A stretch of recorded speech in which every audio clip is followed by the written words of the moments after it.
Now at 6, our live team coverage continues of a severe weather alert. Our second big storm in less than a week is spreading across southern New England right now. This is a live look from our pinpoint traffic camera at Route 1 and 138 in South Kingstown, where there is some snow falling. And here's a live look now at Newport. The snow totals from the storm could vary quite a bit depending where you are, but travel conditions are expected to get worse as the night wears on. And we're also keeping a very close eye on the power situation.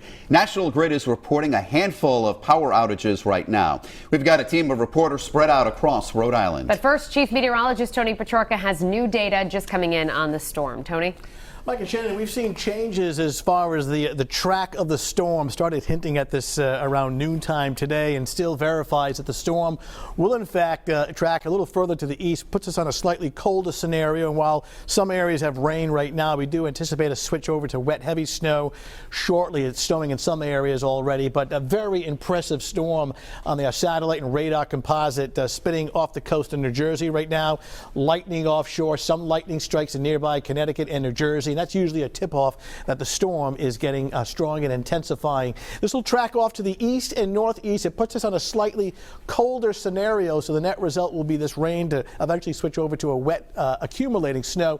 So for this evening, I'm thinking next 1 to 2 hours, 3 tops, that this mix changes over to some wet snow, heavy at times. In fact, those areas, especially northern suburbs, it would not surprise me if we get thunder snow, and it's snowing for a time at a rate of 1 to 2 inches per hour, roughly from the 7 o'clock p.m.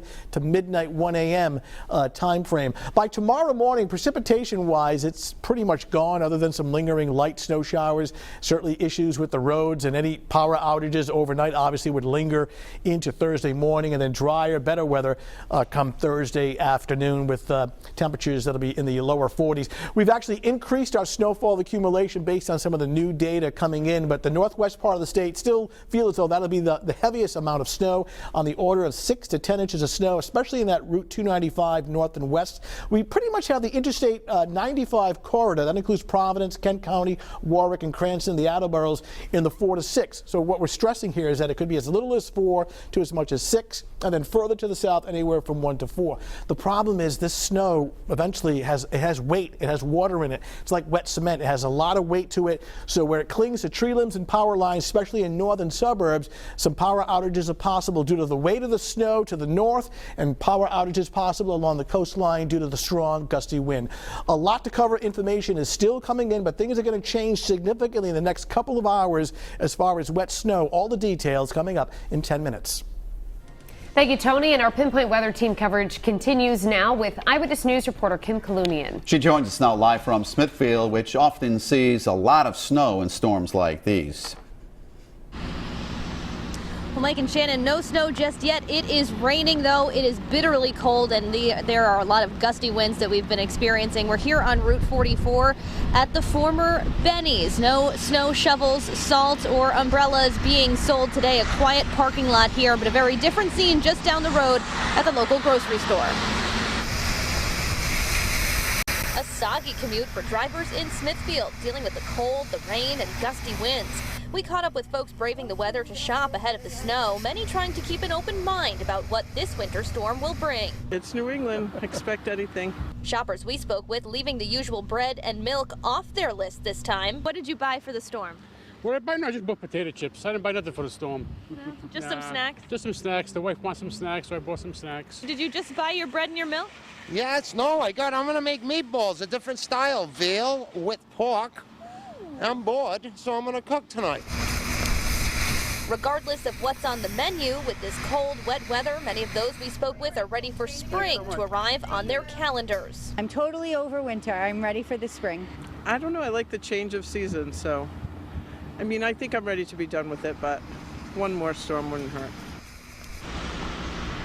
I'm taking another live look here in Smithfield as the rain continues to fall. You can see these plows here behind me, waiting, ready to hit the roads as soon as the snow starts to fall. I spoke earlier with members of the Smithfield DPW. They say they have 21 plows filled with sand and salt that will be ready to go once the brunt of the storm arrives. For now, reporting live in Smithfield, I'm Kim Kalunian, Eyewitness News.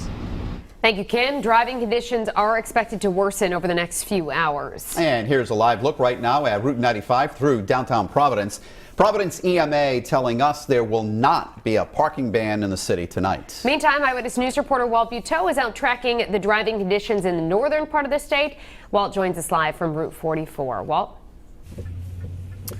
Yes, so out here, hopefully you're home with your loved ones, or your loved ones are home as well, and you're not out. It's not too bad out here, but still better to be home. We're on Route 44 right there, just getting onto 295 South. As you can see, Route 44 is slick, it's wet, it is, the traffic's pretty good, but not icy, and that's what's important so far. Virtually no accumulation up here in what we generally call the snow belt. We've been to Burrillville, we've been to Gloucester, and again, very little accumulation. We're told that the snow has been falling off and on, but again, not sticking here as we enter 295. Again, as we've worried about the power lines, we did talk to a few people who just got their power back. They live in the Gloucester, Burrillville area, and they were worried that they're going to lose it again if there's accumulation on the trees. But take a look at 295. Easy to drive on right now, not a lot of traffic. Puddles, obviously, as you can see, but not a big travel issue yet. But again, people you talk to up here, they're not fooled just yet. They still are worried about perhaps the commute in the morning. But for now, we will send it back to you live, heading toward Warwick on Route 295. Back to you guys. Thank you, Walt. The South County Mobile Newsroom moving to Narragansett now. Tides have been running high since last Friday's storm, and this one could stir up the water again. Eyewitness News reporter Eric Halpern joins us live from Narragansett with conditions there right now. Eric? Shannon and Mike, it's been all rain so far here in Narragansett. In the past hour or so, it has started raining a little bit harder, and the wind has also picked up in that last hour. Still not as strong as it was just a few days ago. Back on Friday, it was hard to stand still without being pushed around by the wind. The wind was even moving our truck around then. Again, that is not happening right now with this storm. If we take a look out at the ocean, out the coast over there, the seas have gotten a little rougher in the past hour or two. Those waves getting closer and closer to Ocean Road there. And then earlier in the day, we were in the Patuxent Village area. The people there, they also took the beating with the last storm. We were talking to some people whose homes were damaged and whose boats were damaged. And there, with all this weather, they are just looking forward to spring. I'm just hoping there's no more roof damage or anything like that to the house, because it's been blowing for like 3 days over here, and it's not fun sitting in front of all that wind coming at you and stuff like that. We're more concerned with the wind and the tides being at the marina rather than the snow. It's really that storm surge that affects us. And with last week's storm, we did eventually see some of the waves crashing and some splashing onto Ocean Road. We'll see if that happens with this one too. Live in Narragansett, I'm Eric Halpern, Eyewitness News. Thank you, Eric. Well, New Bedford's mayor tells us they just got everyone's electricity back today. And we talked to Mayor John Mitchell this morning. He says the wind is his biggest concern tonight and asks people to keep a close eye out for trees damaged in the last storm. You know, if you see dangling limbs at all, call the city, call DPI. If you see a down line or a teetering pole or something that looks dangerous, call 911.